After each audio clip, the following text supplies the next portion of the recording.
Primeiro, o design de tabelas, né? O exemplo que eu dei para todo mundo, né, na pergunta sobre a balança, quero também deixar claro que eu falei muito sobre a balança, né, essa comparação da balança, e o exemplo que eu dei foi do CPF, que foi o exemplo que eu encontrei, né. O que apareceu no meio, não, nossa, na maioria esmagadora das perguntas, das respostas, quero dizer, mas que me chamou muita atenção foi o design de tabelas, ou seja, você pensar muito em armazenamento, em banco de dados, né? Mais do que deveria, na minha percepção. Então agora eu já estou falando da minha consideração. Então, por que eu vou criar uma classe CPF que, se no final, no meu banco de dados, ela vai ser só um texto? Por que eu vou deixar complexo assim? Bom, não é deixar complexo. E o armazenamento não é a parte mais importante do software, né? Então, o design de tabelas, isso que eu estou falando, né, da pessoa pensar muito no armazenamento, em como ela vai gravar e vai recuperar aquilo do banco, é uma coisa que eu me despreendi há um certo tempo, assim, né? Eu não sinto nenhuma necessidade das minhas classes, né, serem tão fiéis ao que vai ser armazenado no banco, né? Eu não penso assim hoje, né? Já pensei lá no início, não só no início, pensei por vários anos nessa correspondência, né? Então,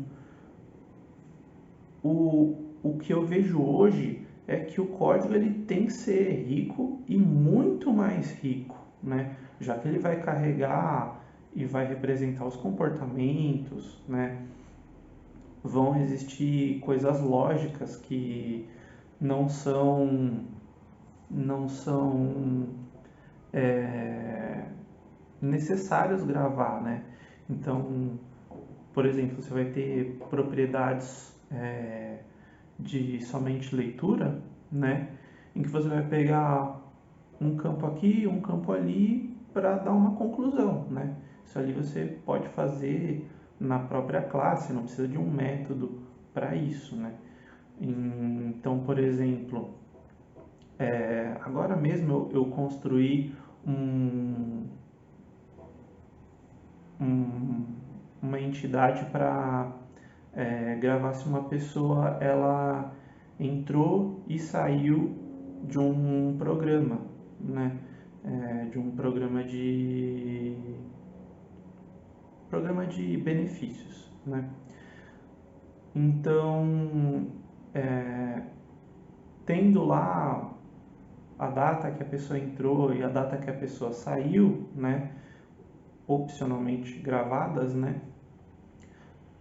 Então eu posso ter uma propriedade lá, somente leitura, em que eu posso simplesmente olhar, ela está no programa?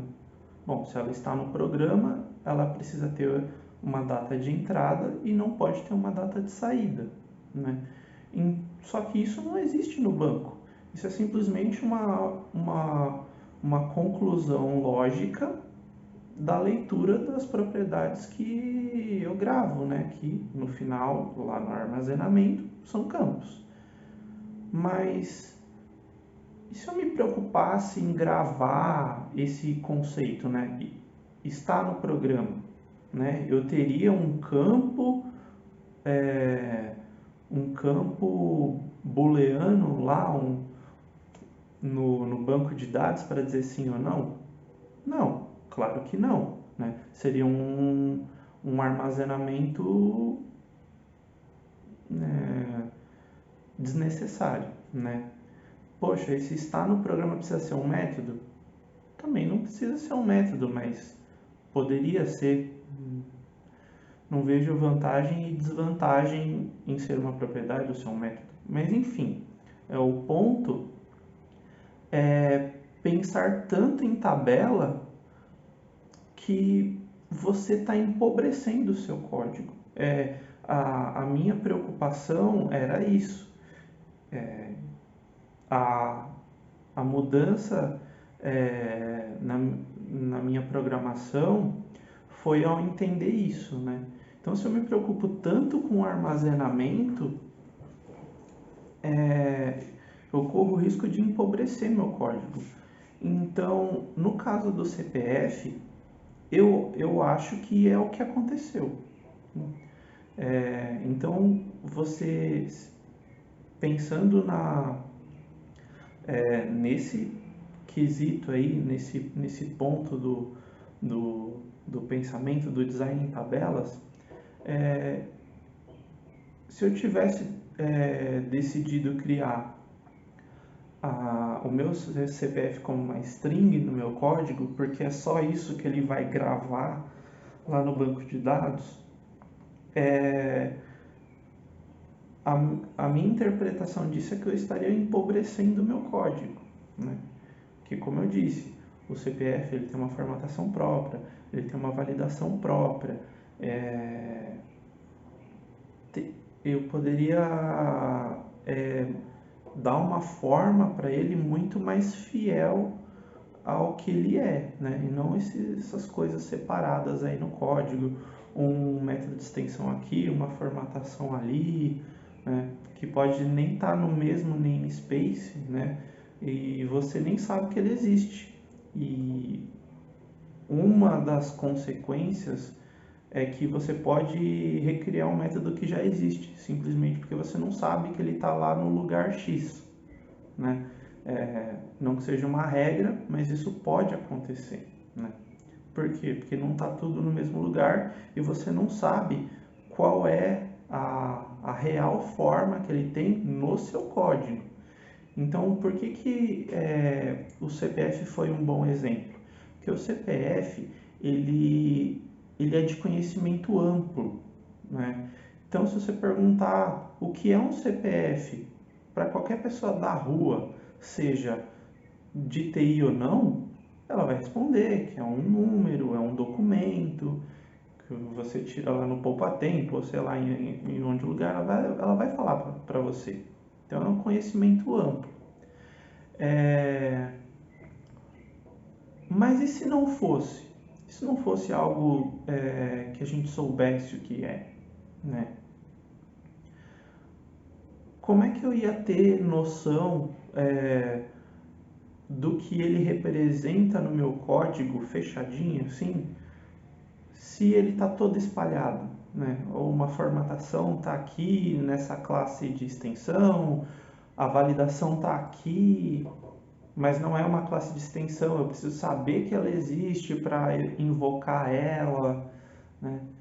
Então, esse é um ponto importante, né? Dele não ter uma forma fechada para saber o que ele significa no meu código, né?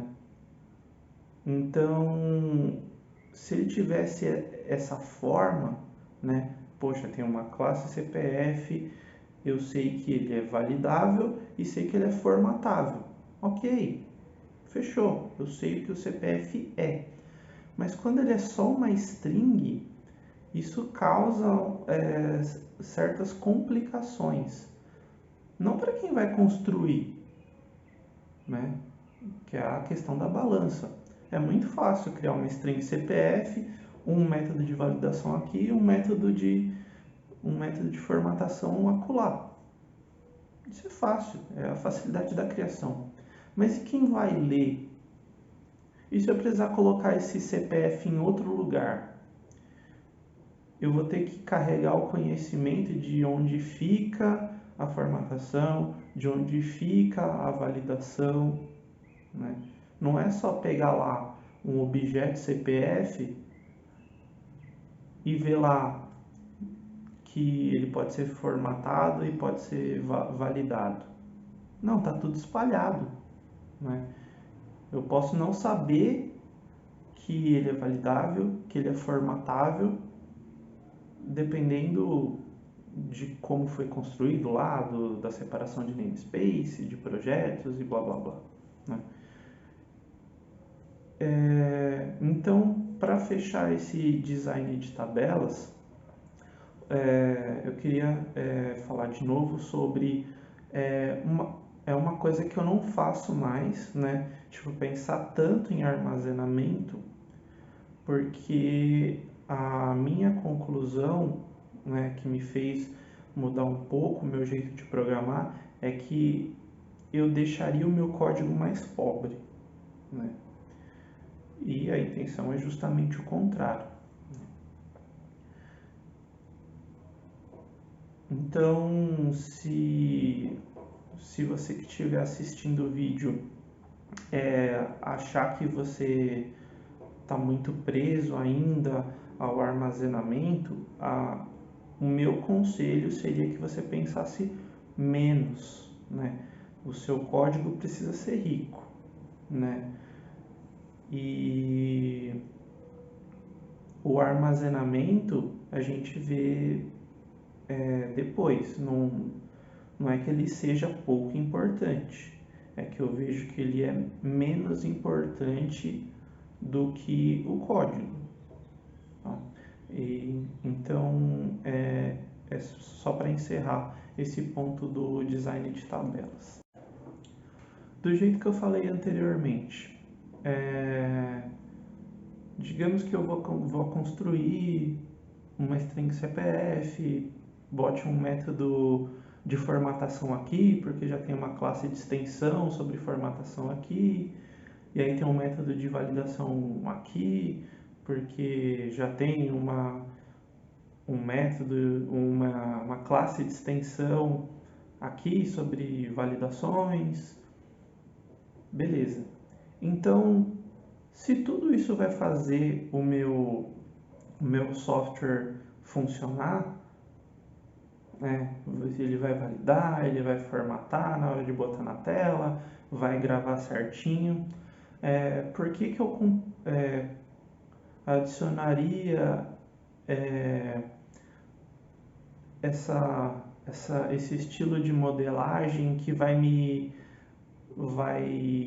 acabar custando mais tempo para mim, né?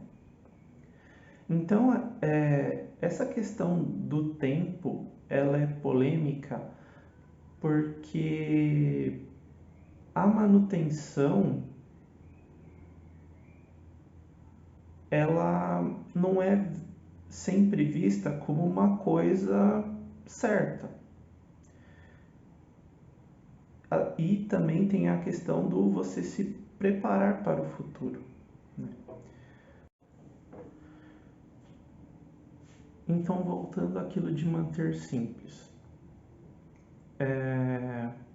Se é isso que eu preciso para o meu software funcionar, então é isso que eu vou fazer, né? E aí, na hora de dar manutenção para esse código, né, que vai vir de uma demanda específica, então eu vou alterar ele conforme a demanda que vai vir, e aí eu vou alterar o necessário. Então, sempre que chegar uma demanda, eu vou mexer no necessário, né, conforme as demandas. E assim, eu vou gastar menos tempo possível mexendo naquilo. Então, não vou desenvolver nada além daquilo, né? Isso vai me fazer gastar menos tempo. Bom, isso parece bem lógico, né? Você mexer somente naquilo que a demanda está exigindo. Mas existe um problema nisso também, que é o problema do que não se refere à demanda, que se refere simplesmente a gente que mexe em código, né? Então, qual que é o problema nisso? talvez a demanda ela exija pouco tempo para ser mexida no final das contas. Porém, para eu interpretar aquilo que foi criado no passado do jeito mínimo, isso pode levar todo o tempo que eu achei que eu economizaria. Então, imagine que eu não faço uma coisa tão simples quanto o CPF, né? Que seja uma coisa um pouco mais complexa. Quanto tempo eu vou levar para interpretar aquilo, para aí sim eu mexer naquele código? Claro, sempre lembrando, a parte mais importante é que nem sempre quem vai dar manutenção no código vai ser você. Então, é um trabalho coletivo sempre, né? Então, você está contribuindo para o produto com a sua string CPF, mas lá na frente, quando a gente precisar dar manutenção no código, aquele tempo de interpretação também tem que ser levado em consideração, né? Mas antes de falar disso especificamente, eu quero deixar registrado aqui que essa visão presente e futuro é um tópico específico e apartado do tempo que eu deixei aqui marcadinho, escrito para falar, né? Porque também é uma balança específica, né? O tanto que eu trabalho no presente e penso no futuro, né? Poxa, eu vou fazer uma string CPF porque isso também vai me ajudar a interpretar, talvez daqui a um ano, talvez daqui 3 semanas, algo que a minha memória não vai me ajudar, né? Então, talvez se eu fazer uma string CPF, eu tenha que olhar um monte de código que já foi construído para ver onde é que está a validação, porque a minha memória diz que existe uma validação, que existe uma formatação, né? Mas isso falando de mim mesmo, né? Então, se eu mexer no código que eu mesmo fiz, né? Então, essa toda modelagem, comentário, se fala muito sobre comentário ainda, né? Para ajudar a fazer esse tempo da manutenção diminuir, né? Então, por que às vezes a gente coloca comentário nas coisas, mas não refatora as coisas, né? Para melhorar, para fazer o código ser legível, não o comentário, o código ser legível, né? Então, eu só queria deixar registrado aí que essa balança específica entre presente e futuro, o que eu faço para o futuro, né? Que é a manutenção, né? É uma parte muito importante dessa balança do fácil de criar, difícil de manter, difícil de criar, fácil de manter, né? Então, é essa balança do presente e futuro, né? E o que está incluído nessa balança presente e futuro? Interpretação de código. Primeira coisa que me veio à mente quando eu vi aquele exemplo CPF lá atrás que motivou tudo isso que eu já falei para vocês. O quanto a interpretação de código, né? Então, que eu vou fazer daqui a 3 meses, que eu vou fazer daqui a um ano, ou que outra pessoa vai fazer daqui a 3 meses, ou daqui a um ano, que não faz diferença, né? Já que ela não viu ele nascer, ela vai conhecer ele daqui a um tempo. O quanto eu estou preocupado que a leitura do meu código seja simples, a ponto de eu fazer valer todo o tempo que eu gastei criando ele, né? Então, digamos que vamos fazer a comparação. Poxa, esse cara aqui, vou colocar o código aí no vídeo de novo para a gente fazer a comparação.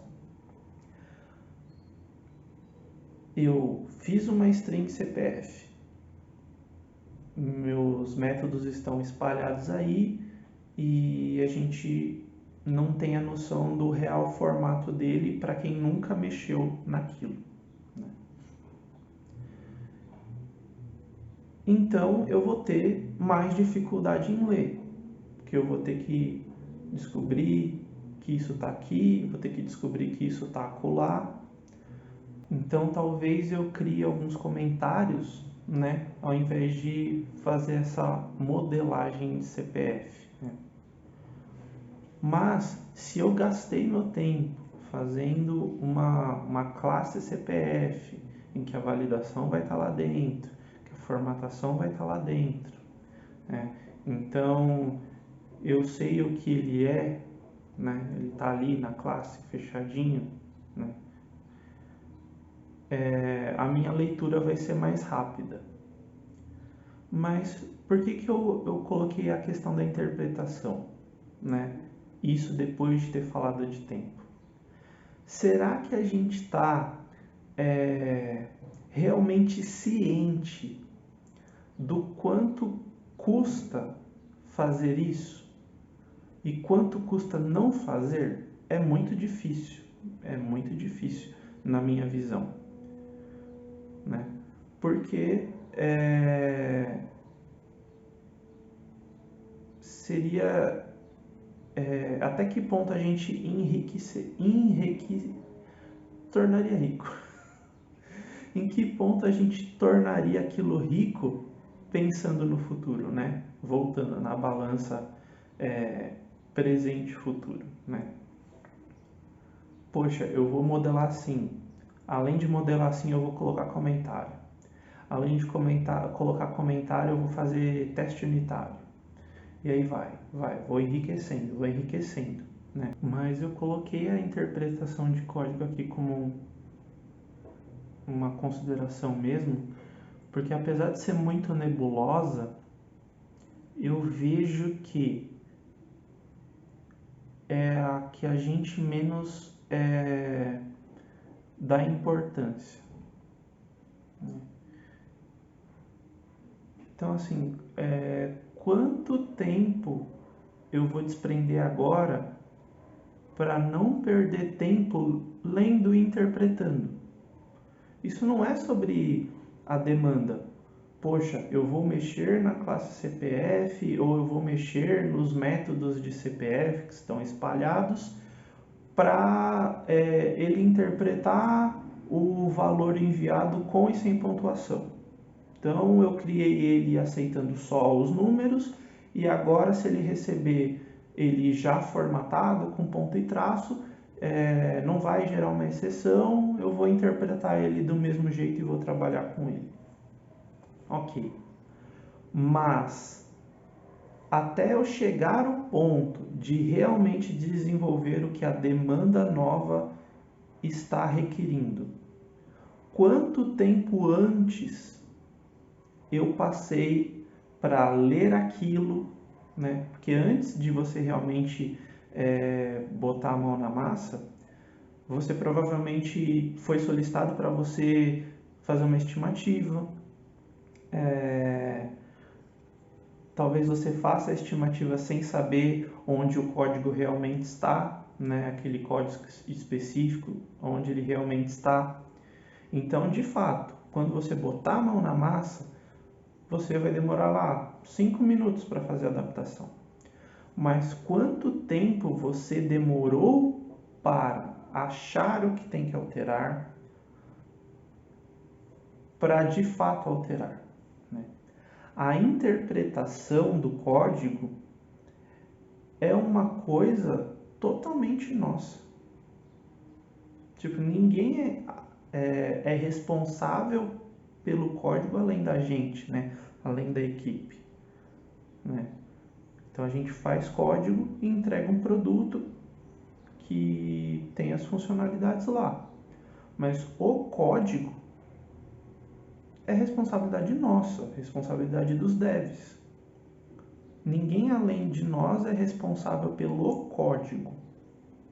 Talvez você esteja trabalhando com uma arquitetura que foi definida lá atrás, que você não concorda muito, que tem uma ideia melhor, tá? Mas o código que está sendo produzido ali nos dias em que você está ali, isso é responsabilidade dos devs, né? Por isso que a interpretação de código eu acho que deveria ter mais importância, ser levado mais em consideração no nosso dia a dia na hora da criação, né? Esse é, digamos, o ponto mais que eu mais queria dar destaque de todo esse assunto, né, da balança da criação e da manutenção, né? Porque isso não envolve fatores externos. Então a gente define como o código vai ser. Não chega escrito na pedra que você vai fazer o CPF como uma string.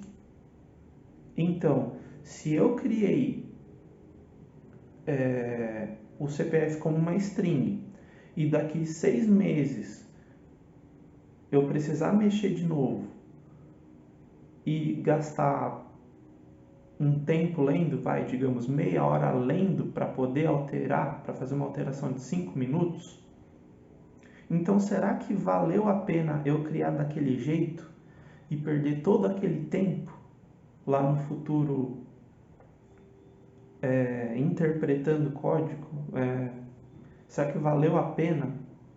E se eu tivesse gastado 10 minutos a mais aqui, criando uma classe CPF e tal, mas tivesse gastado 3 minutos interpretando no futuro?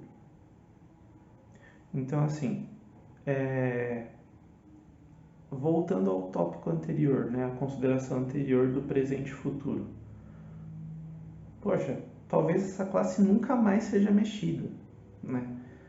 Talvez ela nunca mais seja alterada. Por que eu alteraria um CPF se a validação não muda, se a formatação não muda, né? Poxa, se o CPF ganhar um 12º dígito, isso talvez demoraria décadas para acontecer, né?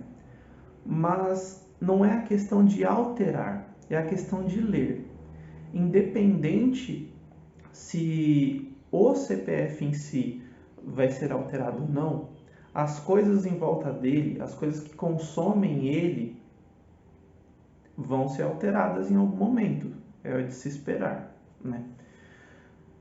Então, em algum momento, a leitura, a interpretação daquele código pode se fazer necessária. Então, eu simplesmente preciso saber o que aquilo faz. Então, talvez quando a gente cria o mínimo possível, a gente está pensando muito na manutenção e pouco na interpretação. O código ele precisa ser interpretado a qualquer momento que for necessário. Nem que seja por curiosidade profissional. Poxa, é um número de protocolo, né? Número de protocolo não é universal. Cada empresa tem uma formatação de número de protocolo. O cara ligou, gerou um protocolo que representa o atendimento que eu fiz para ele. Cada empresa tem um, né? Então talvez o número de protocolo, a formatação, a estrutura não mude, Mas em algum momento, nem que seja porque eu preciso saber como funciona, ou por curiosidade, ou porque de fato eu vou alterar no futuro essa estrutura, ou alguma característica dele, a leitura ela vai acontecer. Então eu preciso me preocupar com a leitura, com a interpretação disso. Se eu me preocupo em ser ágil, eu tenho que me preocupar com a interpretação e a leitura, né? Então esse é um dos pontos que eu quero dar mais destaque, né? Porque sim, é nebuloso, poxa, eu nem sei se esse futuro vai acontecer, falando de modificação, mas a interpretação ela vai acontecer. Poxa, mas o CPF, você mesmo falou, é de conhecimento amplo, todo mundo sabe que é um CPF. Tá, mas e se não fosse de conhecimento amplo, como o número de protocolo aí que eu falei, né? Então, assim, eu me preocupo em fazer um código legível, porque se eu me preocupo com a agilidade, em que eu vou entregar as coisas, agilidade, aquele par, né? Rápido, mas com qualidade, né?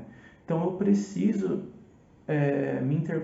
me preocupar com a interpretação, com a leitura do código, tá? Então, encerramos aqui o tópico da interpretação, que eu queria dar muita ênfase para ele. Talvez seja o tópico mais, a consideração mais importante do vídeo que eu queria deixar. E vamos para o próximo. Parâmetros de qualidade. Bom, aqui no parâmetro de qualidade, a gente já entra mais a fundo nos aspectos individuais, né, de cada profissional, de cada ser humano, né? Então, do jeito que você estudou, pelos trabalhos que você desenvolveu, pelas empresas que você passou, pelos acadêmicos que você acompanha, que você vê um curso ali, uma palestra ali. Então você tem uma escolha pessoal de fazer X e não fazer Y. Quando eu tenho pouco tempo, eu desprendo energias aqui e não desprendo energias aqui. Então, X é mais prioritário que Y. E isso é normal, né? A gente não precisa nem explicar muito isso.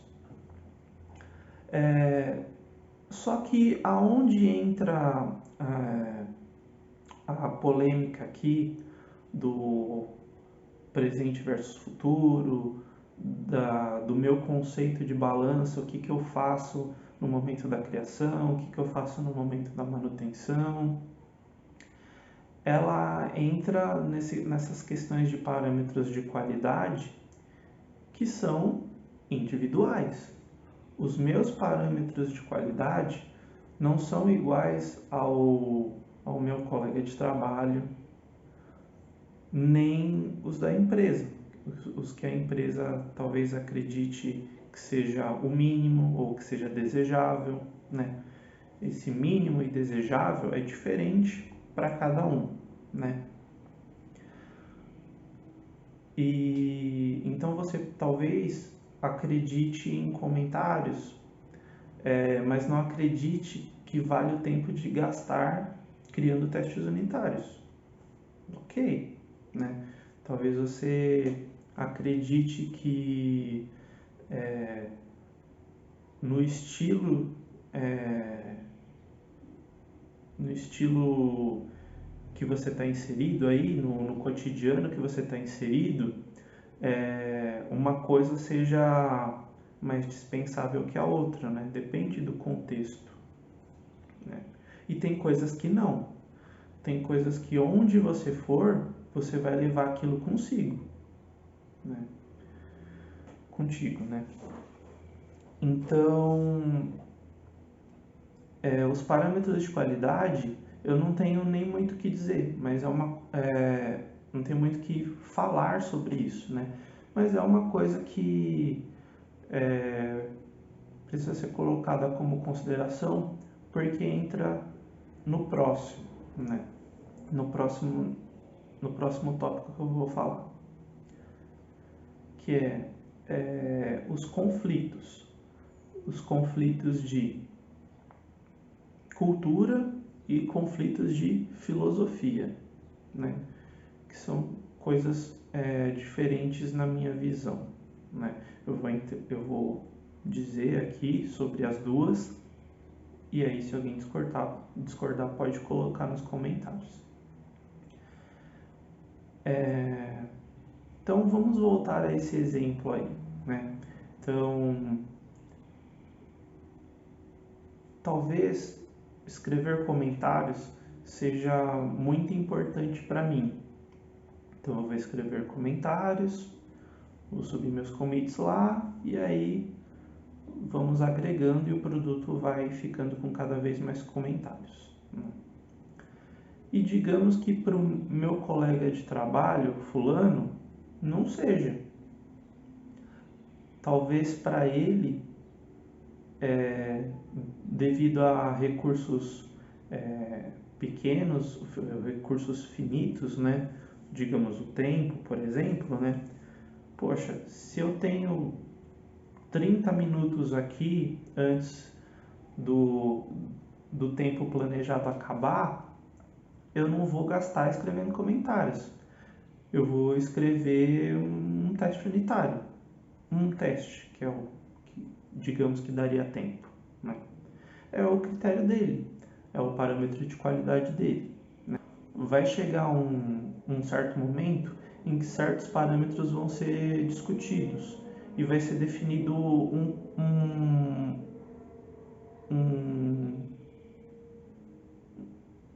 uma área de atuação, digamos assim, uma base para todo mundo, né?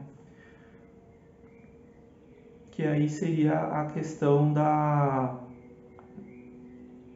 de uma cultura que foi modificada. Então vamos supor, voltando a esse exemplo, eu gasto meu tempo com os comentários, porque eu acho isso importante, e o meu colega fulano decidiu gastar o tempo fazendo um teste unitário, né? E aí alguém vai olhar essa diferença, né? Vai olhar para o todo, né? Para o time inteiro e vai falar, olha, eu acho que para nossa realidade comentário ou teste unitário faz mais sentido. Então vamos definir que é um padrão e todo mundo faz teste unitário ou todo mundo faz comentários, né? Então o que eu queria fazer a linkagem? Os parâmetros individuais, pessoais de qualidade, né? O que a gente carrega com a gente, independente de onde a gente for, para o acadêmico, para as empresas, né, para o mercado, a gente vai carregar com a gente, vai dizer que é importante, vai fazer. Em algum momento aquilo pode virar coletivo, né? Mas quando eu venho comigo com aquilo, poxa, comentário é importante, eu faço comentário, esse é o meu parâmetro de qualidade, aquilo é a minha cultura. Aquilo pode eventualmente virar uma cultura coletiva. Então, o que eu quero diferenciar? Quando eu levo aquilo comigo, né, as coisas que eu acredito, as coisas que eu coloco ali como base de tudo que eu vou entregar, aquilo por si só já faz parte da cultura da empresa ou da cultura do meu projeto em grupo, da faculdade. Isso eu já estou moldando a cultura com aquilo que eu carrego comigo, né? aquilo pode virar algo mais coletivo. Então, lá na faculdade, você pode ser definido um requisito lá, olha, o projeto que vocês vão entregar vai ter que ter comentários. Então virou coletivo. Então, aquele trabalho que todo mundo vai entregar, todos vão ter comentários porque é um requisito. Virou a cultura daquele trabalho, daquele projeto que vai ser entregue pelos grupos. Na empresa pode acontecer isso também. Então, poxa, eu observei fulano, eu percebi o valor que aquilo tem. Então agora a gente vai agregar aqui na cultura da empresa e todo mundo vai fazer teste unitário a partir do momento ali do futuro que vai vir, até todo mundo se adaptar e entender sobre o que aquilo se trata, né? Também tem o tempo de adaptação, de você começar a produzir aquilo, né, de uma forma bem homogênea, né, quando a gente fala de grupo. Então, isso é a cultura, né, a cultura que vai se modificando, né. E aí existe a filosofia, né, a linha de pensamento, que ela molda as decisões, né? Então é uma coisa que está num outro patamar, né? Então, digamos que tanto o comentário e quanto o teste unitário fossem algo que por algum motivo, por alguma filosofia lá, o contexto que você está inserido não fosse importante, né? Olha, eu não quero que você faça comentários, eu não quero que você faça teste unitário. Então, aquilo não é importante e eu quero que você não faça. E aí já é uma coisa mais séria, né? Porque não é algo maleável, digamos assim, né? É uma coisa restritiva, né? Então, para você é muito importante porque são os seus critérios de qualidade. E do outro lado, o cara fala que não é. Na prática, ou tem que ser ou não tem que ser. Tem que acontecer ou não tem que acontecer. Então, não existe meio termo. Então, ali a gente entra num conflito, né? A gente entra num conflito de filosofia, porque não é uma questão assim de entendimento, digamos assim. É uma questão de tipo, eu não acredito na mesma coisa que você, né? Não acredito que isso seja importante como você acha que é importante. Então aí a gente entra num conflito de modo de trabalho, um conflito de filosofia.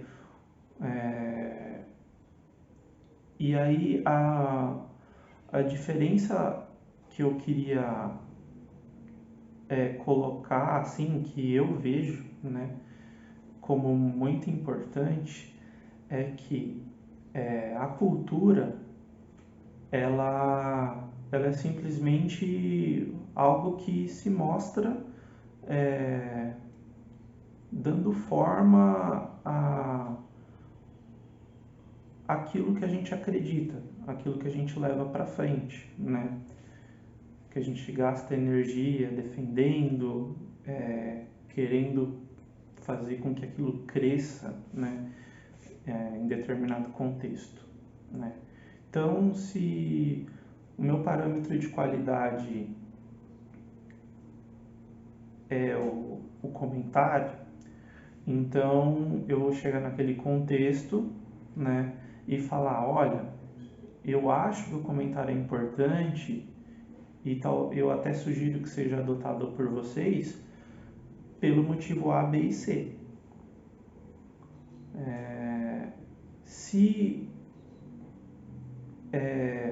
aquilo for recebido de uma maneira de mente aberta, de uma pessoa que não tem conhecimento, que vai entender do que aquilo se trata, para entender se agrega ou se rejeita, eu vejo como uma questão cultural, né?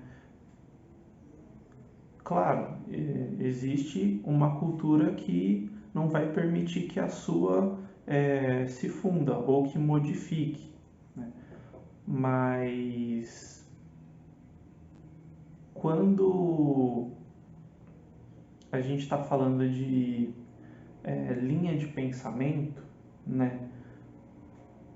Poxa, eu estou num contexto e tem certas coisas que sou eu que defino, né? Como uma pessoa que está ali gerenciando aquela equipe, que fez que incluiu membros naquela equipe, né? Então, vamos colocar aí num contexto acadêmico. Poxa, o professor, ele definiu que não vai ter comentário porque não é importante para ele. Ele não quer que a gente gaste tempo com isso, independente do que os grupos acreditam, né? É uma questão de linha de pensamento e vai acabar conflitando com o que eu acredito, né? Então, não é uma coisa assim, digamos, que está aberta à discussão. E quando não se permite que a minha crença ali, os meus parâmetros moldem aquilo, né? Então não está totalmente livre para que, por exemplo, o meu grupo A se mostre daquele jeito. Poxa, no grupo A tem alguém que acredita em comentários e é por isso que o grupo A entregou um trabalho com comentários, né? Mas quando aquilo vira uma barreira, né, fica uma coisa mais impositiva, então a gente tem um conflito, né? Isso pode acontecer também em questão de empresa, né? Pode falar, poxa, eu não quero que vocês gastem teste unitário com isso porque eu acho utópico, acho que não tem o benefício que falam por aí, tal, não quero, né? Então existe uma questão de conflito. E essa questão de, poxa, ali virou uma barreira, então a gente tem que tomar decisões num nível mais macro, né? Que aí a gente já não está falando mais de código, né? A gente está falando de onde a gente está desprendendo a nossa energia, quem está do nosso lado, contribuindo, indo junto, indo na mesma direção, né?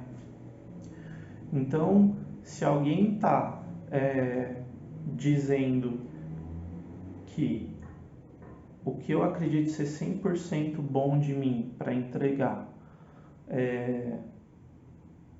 não é o que aquela pessoa está buscando, o que aquela pessoa está querendo, o meu professor, o meu empregador,